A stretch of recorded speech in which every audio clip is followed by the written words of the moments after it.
Ladies and gentlemen, boys and girls, children of all ages, welcome back to another episode of Always Almost There, day after show live. Neil made it today, guys. Yeah, Made it. I'm over 2 so far this week, so I'm getting one in. Stoked about that. I know. I was gonna say, I keep coming on here, and I'm like, man, I miss Neil. Where's Neil? Yeah. Hey, We're I'm here here. today. I'm going to be a big presence today. Forget the million other guests we have. It's just Oh it's yeah, all no, about we me don't today. have we don't have anyone on the pod today. We don't have anyone that we're excited to have on the pod today. Yeah. It's just gonna be the two of us. Just Sure. kidding. We have three excellent guests today. Not one, not two, but three. It's a busy day on the pod. We've got our good friend Adam, our good friend Harry, and our good friend Cam, who is probably going to tell us that last night was his best show ever. We'll see. Them's the rules. How are you guys doing today? Great. Great, man. Spectacular. Amazing. I love it. Thank you all for being here today. We got two seasoned veterans of the pod at this point here, but Harry, it's your first time on. I'm a so noob. welcome. Thank you for being here. I would just like, can you take a moment to show the people watching your shirt, please? Yes. I just think it needs to be. Let's get down to business here. This is Geese. Okay. It's actually let it be. I'm So good. gonna be the most confused looking fan tonight. People are gonna think I'm at the wrong show for so many reasons, Yeah, I had to do it. Wonderful. That's the best. Wonderful. Everyone wants that shirt. Yeah, Everyone who it's just true. saw that needs Yeah, that if shirt. you're watching this and you know who's making these shirts and how we can get one, please point us in the right direction of where the Etsy link is. But anyway, we had a fun time last night. But let's start with you, Adam. Your first show of the tour. Oh no, not your first show of the tour here. That's a stupid thing to say. Forget I said that. Adam, talk us through your pre-show vibe yesterday, getting to the show, where your seats were, what was going on. Yeah, drove down from Orange County, picked up my buddy who lived in San Diego, went to the bar on campus, which is like about 100 yards from the venue. Total college bar, but like corporate-y college bar. I don't know, weird. Eureka. Ran into you, Ryan. Whole bunch of pre-show partying going on there, and then wandered in about a half hour before they took the stage. Yeah. Pretty good. That bar, as you said, Adam, they were not prepared for Goose fans, which is pretty funny given that it's a college bar. It was like a corporate-y college bar, like just Right. wasn't right. Like you'd think they'd be ready for a lot of people coming and ordering drinks, but apparently not. Harry, what about you? Your pre-show vibe, where your seats were. You seen any other shows this year? No other Goose shows. This was the first. Don't quite have the funds and the college budget to travel and do all that good stuff yet, but enjoying the SoCal ones. But no, pre-show vibes were mad chill. Took the train because public transit is pretty cool, and then just hung out at SDSU. Like I said, I'm in college, so it felt pretty normal. I fit in, and yeah, I had some buddies who had made up various other Goose shows that I was stoked to see. So I met up with them. Just kind of hung out, felt immaculate. It was a beautiful day. Waited for my girlfriend to get out of her classes. And while we were waiting, I got to meet Rick and Peter. So that was pretty sweet. Oh, wow. Nice. Yeah. Told Rick that he was my man crush and he walked right on over. I was like, dude, my girlfriend's not going to be okay with this because you're my man crush. And he was like, all right, that's cool.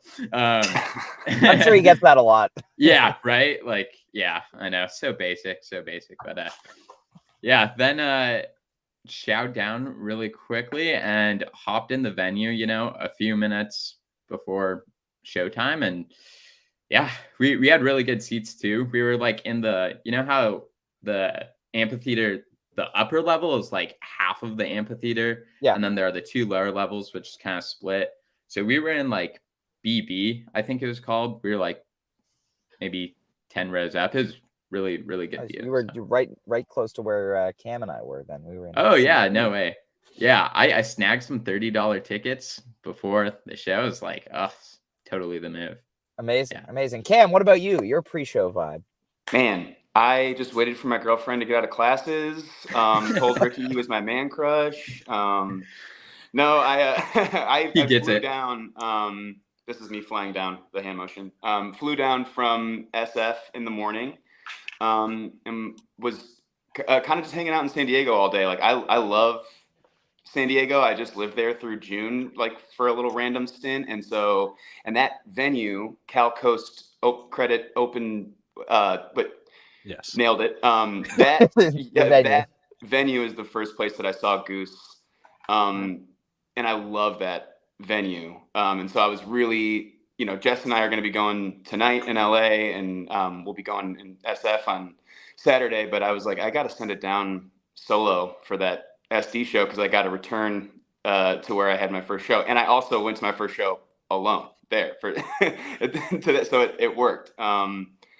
And I legitimately, Harry, also got to, for the first time before the show, meet Rick. And I didn't tell him he was my man crush. I just held on to that. Dude. Just regretted it the whole night. Yeah, Like, missed opportunity. You really should have.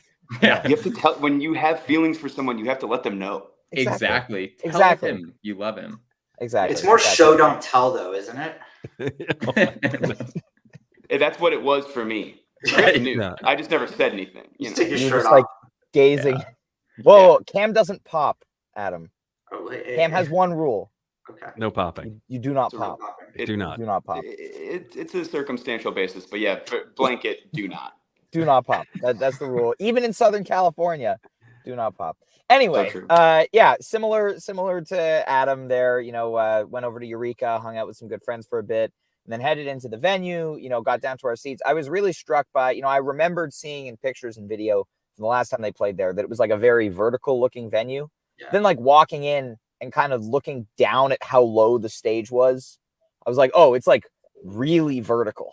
So that was really interesting. But yeah, we were in Cam and I, we had a nice little crew down in section BB.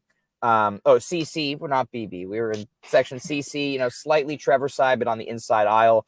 And once again, I mean, it being vertical means that the sound and lights are just coming right at you.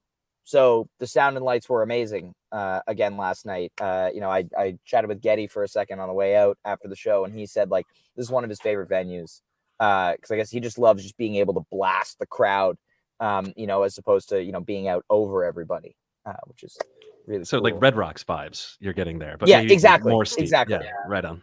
But yeah, But definitely way more closer. steep than Red Rocks. And then you can Yeah, just like and you're closer. Yeah. Getty just likes filling the crowd with smoke, which he can now do at that venue versus other venues I- that are more horizontal in nature. He needs to yeah. get he needs to be able to angle them and just like Yes, totally could absolutely. have got us. And you know he would if he could. Yeah, Neil, what were you doing around showtime last Didn't night? do a Were you goddamn thing. I sleeping? slept like a baby through this whole show. I'm not gonna lie. I listened to the whole thing this morning when I got up. So Amazing. nothing Well, to add there.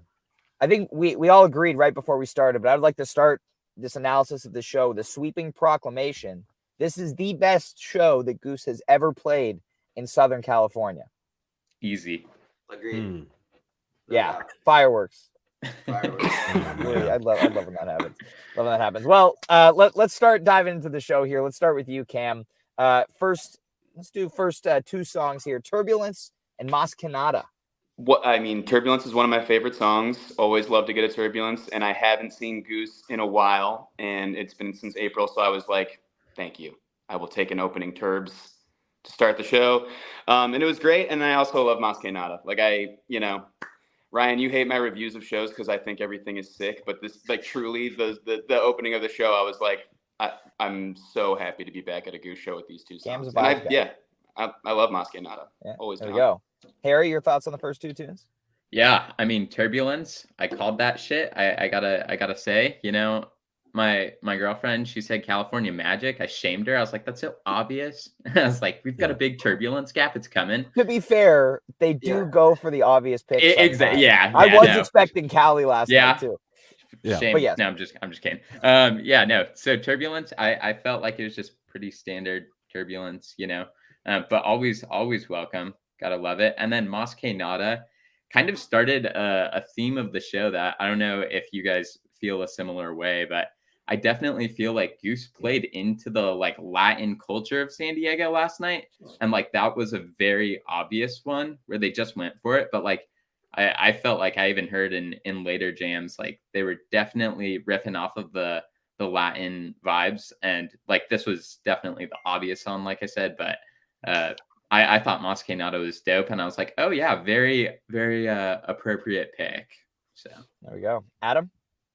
Not a lot to add. I mean, easy 8-point Turbulence. I did pick up what Harry was saying on the Latin vibe, but I think it's because they kept teasing or calling back Mosquenada. Like, Yeah. and you hear that a lot in Modavan. when they start really picking up the rhythm. So definitely felt that. Turbulence, grew up with Billy Joel, good opener. Yeah, I mean, it was the first of 8 openers this set, so they gave us plenty of time to settle in. Yeah, listen, we talk about the 3-pack of openers a lot. Yeah, there were a lot of opening tunes in this set here. Some might call Turbulence the easiest 8-pointer of the tour. I don't know, Neil, did you have it as your 8-pointer? No, And I that's didn't. probably the reason why I'm still ahead of you. That's I have probably 2 right. points on you right now. For those who have no idea what Ryan's talking about, right now in the game If of you're Fantasy, watching the there's podcast, hundreds of players. I was gonna say. The top 2 right now, well, top Nope. 3. You're in third. I'm in third place, and Ryan is in first place, not for long. But No. yeah, so Turbulence, it felt like they were going to play it for a while. So a few shows, and they finally played it tonight. So great. And then Mosquenada is one, I've said this a bunch of times on this pod. It's one of my favorite Goose covers because it's just not the kind of song you would expect a jam band to play at a show. And Rick always absolutely destroys this song. He has When like a he's little reading his extra teleprompter. something. Like, what's that? When he's reading his teleprompter. Well, I mean, maybe we've talked about this. Maybe he really likes this song because nobody can tell when he's fucking up the lyrics. That's entirely possible. True. But we got second place in the chat here. Oh yeah, that is second Dude. place right there. Yeah. Oh. So I hope Dude, either you or I win. That's all I hope for. Dude, if it's not me, I hope it's you, and I hope I beat you. Yeah. That's all I care about. Anyway, That was nice. I thought the song selection in the set was really good because we talked about like some of the West Coast crowds and especially some of the California crowds like to chat a little bit. And I think we'll talk about later in the show when they did a quieter tune. Like there was a little bit of chatting, but this whole first set was all like higher energy tunes, which is great because either the band is playing loud enough that you can't hear the people talking, or it drowns out, or that's what I just said. The same thing twice. Wow, I'm really good today. It focuses people up, Yes, like that's what I meant. Thank you, Cam. Yeah. Thanks for bailing me out there. We had a couple people right behind us who did not want to be quiet, but they left, so that was good. And then they came back later and we're talking again. But you guys probably like are saying right now, like those 2 guys in CC just did not stop talking all night long. Man. Like I was singing, clapping. Oh, I was. One guy's doing bits into his phone. Exactly. Well, next up, we got a nice little segment of music here. Draconian Meter Maid, 1 in 1 out into Weird Fishes. Pretty good flow here. I was hoping either Draconian or 1 in 1 out would, open up into a little bit of jamming, especially after the 1 in 1 out in Montana, which was excellent. But both of these, around 10 minutes. We got 4 songs in a row that were all around the 10-minute mark. And then Weird Fishes, which is a treat to get for a second time this year. After it wasn't played for over a year. But this is an amazing cover. Love a Radiohead here. Adam, what did you think? I thought they were fine. I mean, they're the 2 shortest versions. They've only been played a few times, but both Draconian and 1 in 1 out were both the shortest they've played. They played them back to back. They've never played them in the same show, which I thought was interesting. So they're starting to maybe treat them less new, like we don't have to spread them out. Love Weird Fishes. I just thought like you have kind of this chunk in the middle of a set that's all very monotone. Like it didn't feel like there was a lot of energy swings through it. If anything, you have a cool down that comes after 2 mellow songs you don't really need a cool down after for Weird Fishes. Like I would have rather seen something high energy and then Weird Fishes and then close out. But love Weird Fishes. Yeah. There you go. Harry? Like it's a mellow spot in the middle of the first set. Sure. Harry, your thoughts on these 3? Yeah, no, this was my first show since Santa Barbara last year, so I'm just like stoked to be hearing the new songs, and especially because they did they even play any of the like 2024 debuts in Oregon? They did not. Yeah, so it was like we were so due, and we still are. So I figured that SoCal would get, just a bunch of the new stuff, which I was pretty stoked for. Definitely dig Meter Maid. It's cool. And I like the bridge where they do like the hard rock, the hard rock part. Anytime when Goose does that, like everybody's just going insane. So True. that was so epic. And then they go into the funk thing. And then I thought that the jam in Meter Maid was interesting because it kind of, like Adam said, like it was very mellow. And like it honestly went back to more of like a Turbulence feel jam. I was getting like a lot of the Turbulence jam in that, which was kind of funny because like, oh, we just kind of got that. But I was just stoked to see that one. Then One In, One Out. I don't know how people feel about this song. I like it, but it's probably my least favorite of all the ones that they've debuted in 2024. So I was just kind of like middle on that, but then they went into Weird Fishes, and it's San Diego. Like I'm cool with a chiller first set, bring the heat second set. So I was cool with this whole vibe. And then Weird Fishes, who like I was really, really stoked to see. Yeah, pretty epic. So zero complaints about that one. There we go. Cam? Yeah, I got a similar thought on like just wanting to see the new songs. Like I really want to see Big Modern this weekend, which I'm absolutely sure we will. And I really wanted to see Draconian Meter Maid. And so yeah, to get it like right away in the first set, I was fucking stoked. And One In, One Out is it's not, I mean, I guess it would be my least favorite of the new songs, but it's one where I'm like, maybe I'll just have to High see that floor. live. Out of 4, yeah, I'm like, I really like the other 3, and maybe I'll just have to see it live, and did and enjoyed it. But to transition to our next segment of the show, the transition out of One In, One Out into Weird Fishes was really fucking cool, and then the transition out of Weird Fishes into the Mist was maybe the coolest transition of the night. It was like really smooth, and really liked that a lot. Yeah, people are saying it reminded them of the Labyrinth. I didn't really hear that. It's like the Labyrinth. It's not in the same key as the Labyrinth, but it is the same like notes. If that makes any sense. Like, is it a Labyrinth tease?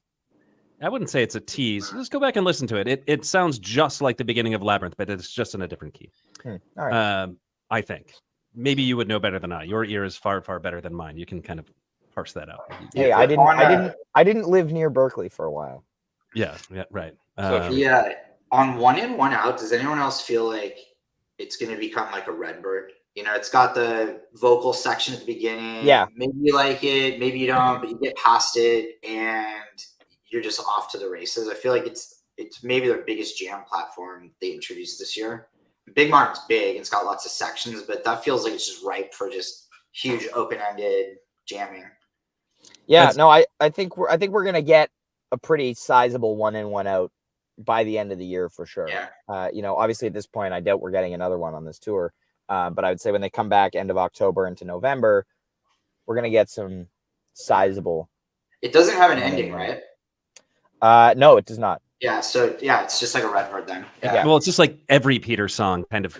Every Peter song feels like it has that ability to just like stretch out, right? That formula where it's like I'm gonna be versy and songy, and then open it up for kind of you can take it anywhere. So it just wants the jams. Everyone he writes. Well, let's talk about this Mist. Wait, hold on. I want to say a couple things. Yeah. Skipping over you. It's all right. I don't have any crazy things to say. I want to point out the jam in Meter Maid, which is like straight up Mind Left Body. Like if you didn't pick up on that, like at the show, like I definitely picked up on it. Like after a couple listens at home. Oh, there you go. John's got it. So definitely a little bit of like, well, it's that thing that they do where it sounds like somewhere in between Mind Left Body and the Beatles song, which is escaping me right now. Dear Prudence, thank you. So they did it like way back in 2020 at 917. They do it in the Elizabeth on that one. If you want to hear another version of this jam that I really love, and so they did a little bit here, which was like pretty neat. And like Harry was saying, that one section that they do that is just like straight math metal in this is like one of my favorite things that Goose does right now, where it just like stops like did it, and like everybody's just like perfectly in line with each other. They absolutely crush that. It's so tight. It's so good. In there. Yeah. Oh yeah, it's absolutely killer. So Meter Maid, like definitely is, I don't know, I love it because it has an unpredictable nature when they play it now. You have no idea what they're going to do. And this little thing was cool. It was on the shorter side, but still really good. Yeah. And then just Weird Fish is just the best, man. That song is so ridiculously complex. Like if you just sit there and kind of like, immerse yourself in it when they play it. I've heard them play it live before, and they do it justice. This is not like a jam band taking a shot at Radiohead. This is like a real stab at Radiohead, and that song is not easy to play. There is a lot going on there, but I hope someday they can convince Jeff to pick up his guitar and play the third guitar part in it, because all three together sounds so guitar Goose. Yeah, this is like actually Jeff's chance to shine. Because it's not a super complicated thing. It's just a complicated thing, I think, to hear everybody and do it the right way. But does it involve a C chord? I think it's a a little harder than that. Damn. Fuck. Yeah. So well, anyway, cool section of the show, though. Yeah. First set wraps up here. We get a first little bit of jamming in Mist, and then So Ready to wrap up the set.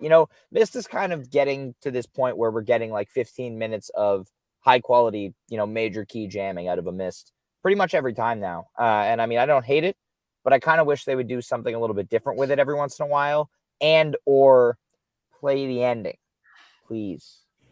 It exists. Cotter can learn it. He's never played it, but he can learn it. Yeah. The end of the set, they had an opportunity to go a little longer on Mist. Almost like, you don't need to be capped, but like take that floaty section a little longer, complete it, and end the set there. I mean, that's a high energy way to end. I know we'll talk about So Ready. He's a great high energy ender, but I just felt like they could have reallocated 3 or 4 minutes from So Ready to Mist, and then given 10 minutes to not have a very, very short, very rare tune at the end of the second set.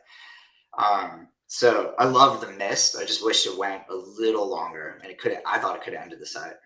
Yeah, that's one of those jam themes where they get into that like charging funk, whatever, a little bit of stop start. And every time they get into a jam like that, Rick is like, okay, we're done. I feel like that always happens. Harry, what did you think of the end of the first set here? Dug it. Mist was cool. Typically, this might actually be my least favorite Goose song, just because I hate auto-tune. Like, that is one of my musical pet peeves. As one of my musical pet peeves is I just can't do it. But there was like no auto-tune, or if there was, it was very light. So I was chilling with this. I was like, oh yeah, okay, like I can get down to Mist without auto-tune. So I dug it, and I was like, that made me happy. And then, like you said, just a big major key jam, at least in my section, just felt like a big dance party. Like everybody was really getting into the groove with that one. And I think something that you guys have kind of touched on, like the California crowd can be a little different, can be less of like true jam band fans, I guess, like more casuals. But it's that one, like by then they had sort of like really won the audience over, as if they hadn't already, but like everybody was like completely on board. And so they had gotten it to a point where they could do a 15-minute jam, and like the casuals were vibing really hard. So I dug that. And then I thought So Ready, I mean, always, it's like the standard first set closer, one of them, but it crushed. This was another one where I felt like they went back to the sort of the Latin motif, especially with Peter's solo. He started off very slow and playing like a lot of these more Latin-esque phrases, really sick. And then just Peter's peak was like really good. I was like, damn, Peter, he was crushing. So really dug what he did there. So kind of a standard So Ready in that they're always epic. So it was super epic. And, I'm team slow, and I pulled a Neil during Turn Clouds and perfectly timed my bathroom break to Peter's guitar solo. That's how you do it. Yeah, Missed Cam, the what did you Latin. think of the end of the first set here? You know what? I felt the So Ready was a high point. No, I liked ending. It felt like a full circle. Return to the beginning of like the vibe of the set. We started off like a pretty dancey Turbulence and Night Rays and Mas Que Nada, and it felt like So Ready kind of like returned us to that after the Mist. And I agree. Like I'm cool with the Mist jam. going longer, but it felt like the very, like you guys all said, the standard "so ready to end the set" was it. That's the end of a good first set, is close it out with the "so ready," and we'll see you for a barn burner in the second one. Like, Yeah. Other bands do the same thing. It's okay to end with one that is gonna like crush and dance with this crowd into the break. And so I was super cool with that. Yeah. 100%. Neil? Nothing much to add. Just to point out, the end of this Mist has excellent drumming. I mean, it's kind of like pulled out of like the end of like a Rosewood. It kind of reminds me of that, where Cotter was just going off. It was great. Yeah. And not typical. Like, there is that big section of Mist which you come to expect from Mist in 2024, which is just like, you feel great. Like, you feel like you've made all the right life choices. Like, you're just happy about everything. It's just like you've just watched season 1 of Ted Lasso 3 times in a row. Like, everything's like, it's so good. And like, that's what you come to expect from Mist. And then they tack on the end of this, just that really killer drumming session, which you said they kind of just like pulled the plug on, which was kind of a bummer. But other than that, good stuff, man. Good stuff. It's actually not a short Mist though. There's only 16 3 longer ones. Yeah, there's only 3 longer ones, and one's the cap, which is giant. I mean, so it's like on the longer side. They got a lot going. I just felt like, I don't think sometimes the length is as important as how you end. Yeah. Right. And it's another one that just sort of like, if you end with the ending of this song, that is amazing and like is so good. And how I mentioned that it's awesome. Yeah. And they haven't played it. It has a lot of auto-tune, the ending. I was going to say, it's a lot of auto-tune. I don't know. Right. So maybe Harry likes the unfinished Mist, but they haven't played it since Vegas last fall. That is way too long. Can I add one thing about the auto-tune? And Harry, I have been there with you.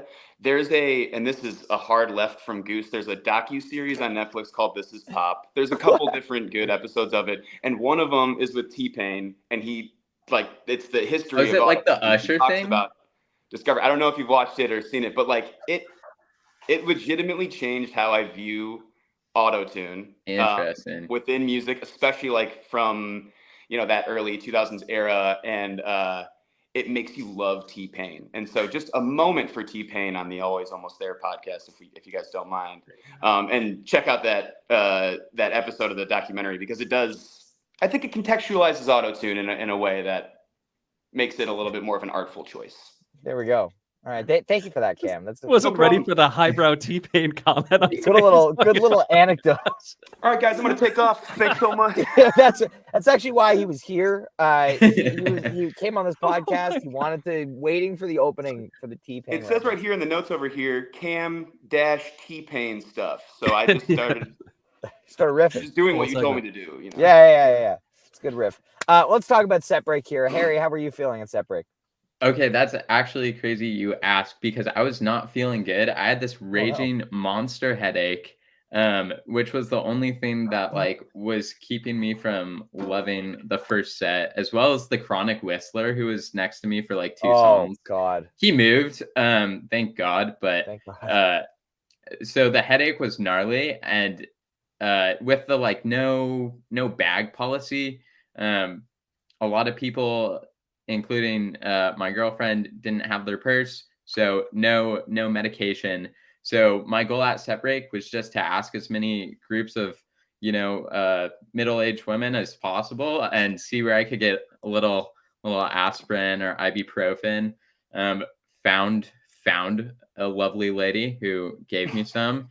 Saved the night. Legitimately. I'm glad it was Lisa. No, it was not. My mother does not carry around ibuprofen. I'm glad though that the pill that you took from a strange woman at a Goose show was in fact what you were looking for. My girlfriend. What could go wrong? She was like, what could go wrong? She was like, which one was it? And I was like, it's like this really long purple and green one. And she's like, what? Yeah, so got her. It's like, it'll help with the pain, man. Exactly. This'll take the edge off. Yeah. No, but so that was a lifesaver. So set break was like, this was probably the most impactful set break I've ever had, because it took like something limiting my night to like took that out of the equation. And by middle of Mad Huban, I was chilling. So you were ready. Awesome. Exactly. Adam, how are you feeling at set break? Great. Went up to the top, got some air. It actually got pretty hot. We were 5th row right in the front, and the lights get really hot. So it was nice to get up and cruise around. Yeah. Let's grab a beer, cruise around, went back Had a to our good time. seats. Cam, you? Grab myself some water, went Smart. and got some water because I finished my water. Yeah, walked around, and a friend of mine who actually did the Montana shirts, Dead and Good Company, was there, and I Yuri. didn't know he was there. Bumped into him and chatted with him for a little while. I didn't know he was there until he showed up at our seats after the show, and I was like, "Oh, it's Yuri." He was literally in our section the whole entire show. Had no idea he was in the state of California, so that was like a very pleasant surprise conversation that literally went until the lights went down, and we both did the thing. We're like, "Oh, okay, see you later." And I gotta go. Yeah, awesome. and Awesome. so, Yeah, similar. Just hanging out. Talking about the set, talking about what we thought was coming.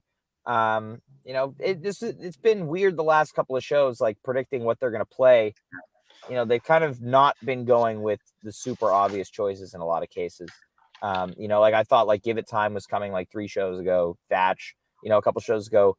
Dean Goose the Band Trivia pointed out this morning that a 7-show gap, Thatch is on its longest gap ever right now. So crazy. Can't wait to get it. But anyway, that's awesome.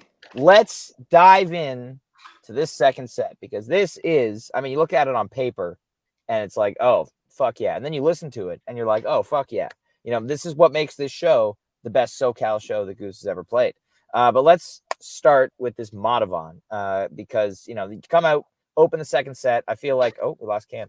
I feel like, they had a big one to play after the kind of shorter one in Salt Lake City. But this was huge. We get some nice 2-guitar jamming on the front end. Trevor is the MVP of this jam for me. Really just want to highlight, you listen to the last few minutes when they're in that, just Madhavan build, nice long one. Trevor is just like destroying everything in his path. And you don't get, you get a lot more aggressive Trevor than you used to, but you still don't usually get this much aggressive Trevor. And it was amazing. But let's start with you. Who hasn't started yet? Cam. What did you think of the Madhavan? Man, this is my first Madhavan.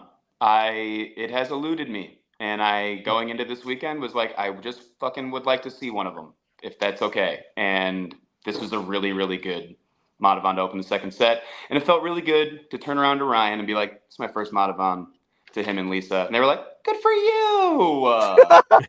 That's so cute of you to never see Goose enough. But it was great. It was fantastic. Love it. Harry? Yeah. Super cool. I thought that, they did a really good job after sort of running through the song and getting into the jam section, just letting it chill, letting, it kind of mellow out and then really building the jam. But I totally agree with what you're saying, Ryan. Like, I thought Trevor was just tearing it apart, and personally in ways that I've never seen live before. Of course, 2024 does feel like the year of Trevor. Like, dude is on another level right now.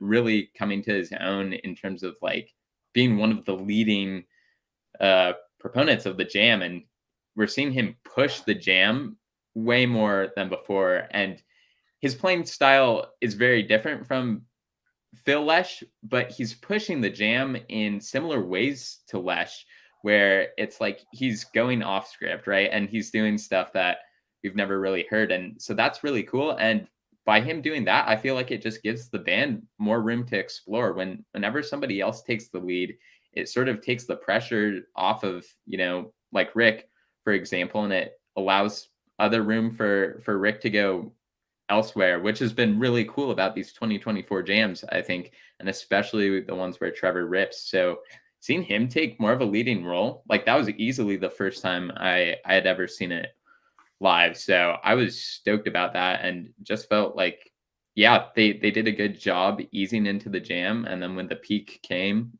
it was killer. And then they sort of switched it back up. Kind of felt like for a couple of minutes, they were searching for something else. And then they just kind of settled on that chord progression that would lead back into it. Yeah, I thought it was awesome. Oh, yeah. You hit the nail on the head there about Trevor. Very, very well said. Adam, your thoughts on the Madhavan? It's funny. I'd written down Cotter, but I think it was for the same reasons, Harry. I think we were picking up on other people leading. and I see that a lot. There's a lot of like really loud like finger plucking from Trevor, almost like the Seinfeld. Like I don't play bass, whatever, but like he was very prominent with like some very loud stuff that I thought like was a nice counterpoint for the jams. What I really loved about this one, first of all, it's a long modded one. There's only like 5 longer, but they squeezed a lot in, even for being long. It told a broad story, which I think Modavons have been doing lately. It used to be very like loud, strong, energetic, AB jam end. And I feel like they've gotten into a space where they spend a lot more time in that, like, we overuse the term blissy, floating section. Here, I feel like they didn't let that run too far. They kind of like poked at it, and then they went to the Maskenada kind of strumming that kind of was a nice segue into a more energetic section. I thought that was a really nice build. It was sometimes that conclusion to Madhuvan kind of whipsaws you back. And I thought this was a very natural transition to it. But the man, by the way, it's a great set opener. Like just starting there. Oh, I thought yeah. it was exactly the right call. I thought it was gonna be Thatcher Madhuvan. I was glad it was one of the two. I thought it was perfectly placed. And I think the crowd by that time, the chompers either left or were into it, because I didn't notice anything second set. Hey man, nothing Neil, what to do you add got? really. No, I mean, everybody's kind of already said. Harry was in my notes. I actually wrote this down because I was going to say the Lesh thing too. Every once in a while, you listen and you just like you hear like something that reminds you of Phil Lesh. It's not like him playing like Lesh, and he does this. He does this in this Madhuvan. He does it later in Redbird as well, where he kind of abandons being in the rhythm section for a moment, and it's just. He's another lead instrument out there doing it, which is, it's like a really interesting thing. And I think the reason why you think of Phil Lesh is because that's what Lesh used to do almost all the time. He was just another lead instrument out there in the band, at least to my ear. So that part was, pretty neat. And you guys kind of nailed the jam. So I'm ready to move on to Redbird. Awesome. Well, Neil, I feel like, we're coming to you last on a lot of these. That's usually how it goes. It's all right. Yeah. I You just like got to the go to last more word. shows. You got to go to more shows. Yeah. But you're going to talk about this Redbird first. So please talk about this Redbird. Yeah, I mean, this Redbird, I think, hasn't gone to the places that like all the Redbirds have been going. Still good. Redbird always crushes, right? The thing that I really like about this particular Redbird is, again, Trevor's playing. That was like the big thing in my notes, where it was just a couple times where I was like, whoa, like, holy crap, like this is not what we're used to. Yeah. And then there's like right in the midsection is kind of my favorite part, where Peter is on piano and has some like great interplay with Rick. It's beautiful, actually. It's really, really nice. But yeah, other than that, the back half of this felt to me like straight 2021 Clav Funk, and which was the interesting kind of a reminiscent jam of a past time that they don't really do that so often anymore. So when they do it, it's like kind of super exciting, but they definitely wore out that kind of a jam way back when. Sure, absolutely. And I think, I liked it. It felt a little bit more laid back as opposed to like just straight ahead, clav shreddy funk that they, that was the 2021 thing. And I think that's just the sophistication and improvement in Peter's playing since 2021. He's not just playing, just block chords anymore. But I think your point about Rick and Peter playing off each other in this jam, it's really just, there's so much listening happening in every single bit of improv that they're playing these days. Like, and we've never seen them, we've been talking about this a lot on this tour, but that's the big thing on this tour is the listening between all 5 guys on stage. They're not like they're getting closer to that, all being a part of the same musical organism, as opposed to, Rick takes the lead and then Peter takes the lead and then Trevor does a little thing and then, Rick takes the lead again, and they're playing more together, which is the big takeaway here. But yeah, Cam, friggin' bird time. It was friggin' bird time. I freaking love Redbird. I could not agree more with that take of them listening super hard to each other. That was really apparent last night. And like everyone has been talking about how great Trevor sounds on this tour, and when you listen back or if you're there live, and I said that to you last night, I was like, yeah, he sounds fantastic. But I agree that I feel like there is a level of it's not that like in the past there was like sections soloing, and there still is a little bit of that here and there, but like there is this level of them finding each other. And I think that sometimes people in shows that aren't rated as high as this one, or jams that aren't celebrated as much as these two might be, people are like, it's a meandering sound, or they're like trying to find something. And that's the year we're in. We're in the year where they have a new band member and they are learning to play together. Like, I mean, that's just when everything goes down, when we look at the grand history of Goose at the very end, like that's what this year will be. And so like there is a lot of good listening, a lot of good finding each other, and good improv, which is, I don't know about you guys, that's what we're all there for, to hear a band come together and find a beautiful moment. And so there are nights that is not gonna happen, or there are jams that's not gonna happen, and like that's just the year that we're in. But last night I felt, especially in these two opening jams of the second set, were like really exceptional improv and really exceptional listening. And there wasn't so much exceptional listening in This Old Sea from the guy that sat behind you, Ryan. He decided to talk. But the band listening great. Yeah, absolutely. Harry, your thoughts here? Yeah, I'm a huge Redbird fan. I've talked to many a Redbird hater. I don't get it. Where they don't like the song, they like the jam, which I get, because obviously Redbird leads to the best jams. But I'm like, dude, this in my opinion, easily the best Peter song. Easily, like, it's so freaking cool. Killer chord progression. Friggin'? It's pronounced friggin'? No, it's friggin'. With a G. Ryan. Yeah. We've got all areas of the country represented here. All the representation. Yeah, out here it's a hard CK. Yeah. No, Redbird was killer. Trevor, ridiculous tone again. And this was cool because it felt more like Patient Goose. Like they all kind of found a groove and just stuck to that, where nobody was really taking lead, but they were all working together. And that's like something that we haven't seen a whole ton of in prior years, as you guys touched on, where it was more like, all right, here's somebody solo, here's somebody else's solo. And that's what I like about certain jam bands. And, Fish is like a great example of it, because they do it so well, is when they're all playing together and nobody's really soloing, but it's like one collective force, which kind of opposes the typical jazz thing, where it's like, you take a solo, now you take a solo, now it's his turn to take a solo, whatever. Which is great, the formula that Dave Matthews Band uses, and sort of the easiest formula to get in when you're a jam band. So to see them really sort of break out of that and kind of hit on the next level of playing together is really cool. And yeah, I thought it was a groovy Redbird, funky, slower, but different, and yeah, dug it. There we go. All this talk of formulas, Neil, do you know what a formula does? Oh man, don't do it. Say it. Jeez, no. Say it, Neil. No. It dictates. Adam, you got anything to add on this Redbird? No, I mean, just picking up on Cam and Harry both said the right thing on sort of this full band jamming that's happening. I mean, had it in Modavon, had it here.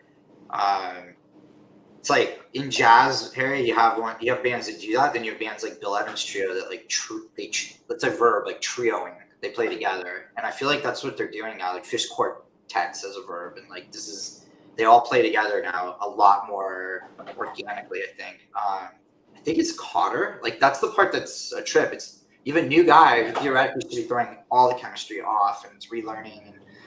And we forgot we're only like 40 shows into Cotter. Like we could be talking right now going, I know it was a little rough last night, but don't forget, like Cotter's still new. We're still working it out. Like by the end of the year, we get there. And instead we're like celebrating him as the linchpin. I don't think we've ever had that conversation. Style of jamming, which is just like wild. Like that's all I have to say on Redbird. 100%. Yeah, I don't think there's been a single show this year where we've been like, well, Cotter's new, so like give him some time. What did you expect? You thought they would just hit the ground running? First show of the year, third song he plays is a 30-minute drive. Like whatever. He was phenomenal from the jump. Like he was phenomenal at the cap. Yep. Anyway, and we conclude this show with a lovely This Old Sea Factory Fiction and a Zalt encore. Love to see it in that slot again. I just want to applaud the band on Factory Fiction here, because I was 100% certain that they were going to play it, in LA for the 10th anniversary. And so I love that they were like, we're going to do some expectation subversion here. And we're going to play it in San Diego. And so that was really sick. Would love to see more of this from them. You know, sometimes we mentioned with the Cali Magic thing, like obviously they didn't play that last night, but you know, the last time or the first time they played in California after that song had been debuted at the Greek, it was like they opened with it, you know? And so it's like, you know, sometimes you don't need to do the obvious thing. And sometimes it actually works out in a really cool way to do something different. So obviously shorter Factory Fiction due to time constraints, but thought this was a great way to end the show, despite, yeah, as you said, Cam, the chomping during This Old Sea. Adam, what you got on the end of the show here? Man, This Old Sea is perfectly placed. I mean, first of all, it's a 4-song second set. Perfectly placed, This Old Sea. I really like the new composition and arrangement at the end with the vocal return. What I liked about this one is it became sort of the musical return too. It almost has like a full conclusion now. I think the bummer about that is it feels less likely to be jammed now. Like some of my favorite This Old Seas just go wild after the main composition, and it feels like with this new ending right there, it's less likely to. But man, it's so pretty when it comes back that way with the vocal reprise. Like, are we talking about Factory Fiction now? Yeah, I mean, first of all, I agree. I love that it was there. But I hated that it was there because I look at my watch and I'm like, man, there's like 20 minutes left and they're playing Factory Fiction. I was like, I really hope they skip an encore. Just do it. Just like play a 20-minute Factory Fiction, close off with a bang. And they didn't. I actually think Zalt's a great encore. We'll talk about that later. But I just kept feeling like, man, like this Factory Fiction is not going to get what it deserves. And there's a moment, if you watch the video, we were really close where Rick eyeballs Cotter and like, we're done. And it was probably when they were peaking, and I found the most interesting part of it. He just turns his head, looks at Cotter, and they're done. So that was a little disappointing, but I mean, hey, they could pull off a 12-minute Factory Fiction. Like, pulled it off. yeah, they did. Cam?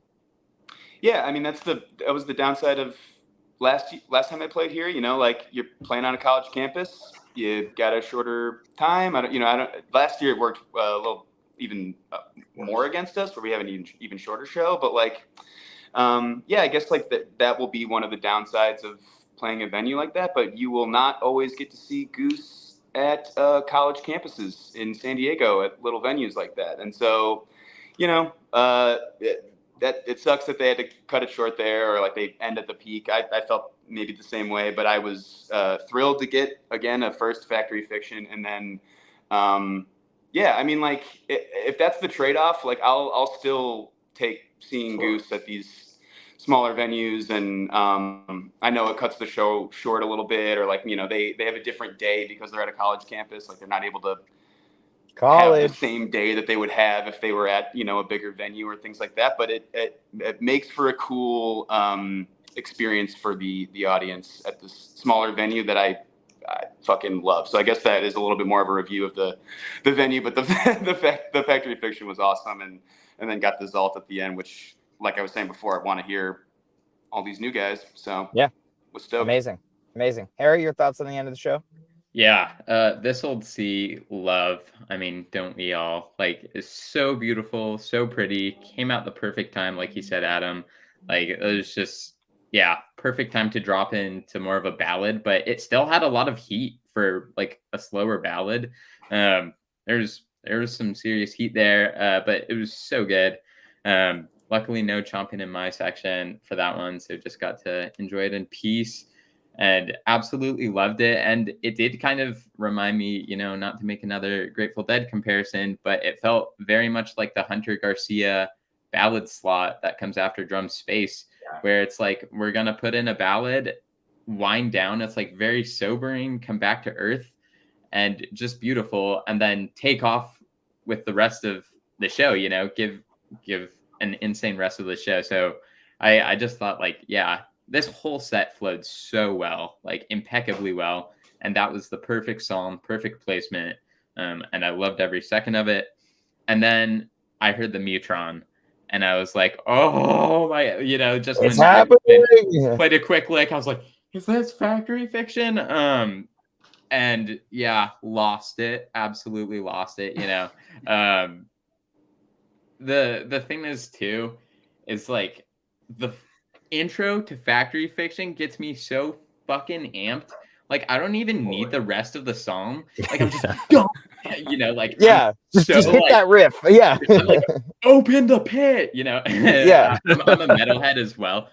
So like I said, when Goose does the hard rock thing, and like that is the best freaking of all of their hard rock stuff. The intro to Factory Fiction is well, so good.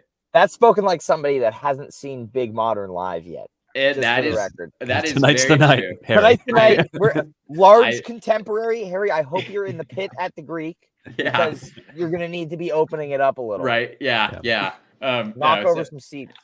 Exactly, man. Um, Factory Fiction was so good, and I was just stoked to catch it for the first time, and also the fact that the Mutron is there, whereas 2023.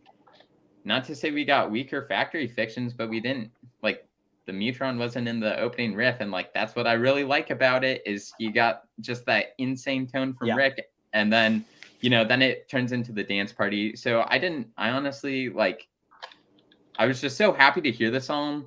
I know it wasn't the best version, but I didn't care because I was just like, it's happening. And then, I thought that they were going to do like a 5-minute White Lights encore. So I was like, it's okay. They played Factory Fiction, like I'll take the White Lights. That's fine.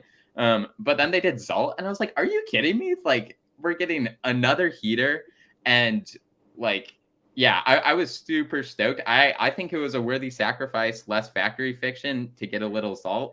And this is also from the perspective of that I had never seen either of these songs, but I was really, really, really hyped to see Zalt. That's one of my favorites that they've debuted this year. So I was super stoked, and I thought that was like, if they're gonna do a studio Zalt, like that's kind of the vibes, 100%. Nice and tight. And it adds to the pile of we have 5 minutes left. What's a good song that we can close with? And it could be a jammer. Yes, it's totally agreed. And I think that this is like definitely among the better 5-minute closers that they can do. 100%. Like if it comes between Zalt and White Lights, I'm taking Zalt all day. Yeah, of course. So it's like to see it there, to see that work, I was like, oh man, like this is epic. So it just capped off a perfect night. Yeah, really stoked. There we go. Neil, anything to add here before we wrap up? Nothing left to say about the show, but all of you guys you're all going to the show tonight, right? Is that true? Okay, so you going to the show? I can't believe I just did that without even realizing. So I'm so excited for all of you. 10th anniversary of Goose tonight. Just want to underscore that one big thing. Will so Tony shit's gonna be bananas tonight. Mark? Yeah, and this is like the weird kind of show that they like to do, which is it's the end of the tour kind of, but it's not the end of the tour, and ultimate. Yeah, it's the end of the tour before the end of the tour. So it's kind of like the shirt before the shirt. If you've heard about that one, but in any case, it's going to be a big night tonight. I'm so stoked for you guys. I'm staying up for this one. To watch? You are? You gotta. Neil's gonna fall asleep halfway through set one on his second beer. Have a cup of coffee. Stay up. Yeah, I will do something of the sort. So we get all fired up. It'll be great. Twitter's going to be amazing tonight. So yeah, man, have a great show. Can I really quick before we end? I want to shout out Naveed. Oh, yeah. I can't. Okay, never mind. No, I want to shout out Naveed. I gave as a joke. I passed this little toy banana to Naveed at one point. I was like, "Can you hold on to this for me?" And just gave him this little tiny plush toy banana, and he laughed and gave it to Peter like a phone. He said, "Hey, it's for you." And Peter went, "Ha!" And then at the second set, it was sitting in Luigi's lap on his keyboard. So hopefully, that's what that was. It's there again. And if you guys are close tonight, I don't know if I'll be close. I don't think so. But if you guys are close, just let me know if the banana's up there. It's one of my crowning achievements. And so, of your whole life, that was like a really cryptic Instagram post. It was like a close up of the Luigi, and I was like, "What the fuck is that?" A little banana in his tiny banana. We're here. There's a lot on the table for tonight. Of course, so many bangers left. It's the 10th anniversary. It's gonna be sick. We're going to the Greek. I can't wait. I will see you guys, except for Neil because he's lame. See you guys tonight, and we'll see everybody tomorrow at 3:30 Eastern, 12:30 Pacific to recap what is going to be an absolutely amazing show tonight. We've got some very special guests coming on, little high profile. Not that you guys aren't high profile, but a couple of high profile guests coming on tomorrow. No, really, Oh, Harry. man. Harry's the most high profile one here. Harry, Yeah. really quick, you have 15 seconds. Tell people about your podcast. Yeah, it's called Harry and Dean's 5 Faves. We list stuff, but also do interviews. So if you want to come on, you want to do some lists, you should do it. Hit them up on Instagram. Cam, you also have a podcast. Harry, you should get some really high-profile guests for that. It's gonna be freaking sweet. I have a podcast called Best Show Ever, and there's no new episodes, but you can go listen to the old ones. Woo! There we go. All right, awesome. Thank you, everybody, for tuning in today. Enjoy your Friday. Enjoy the show tonight, and we'll see you tomorrow. Thank you.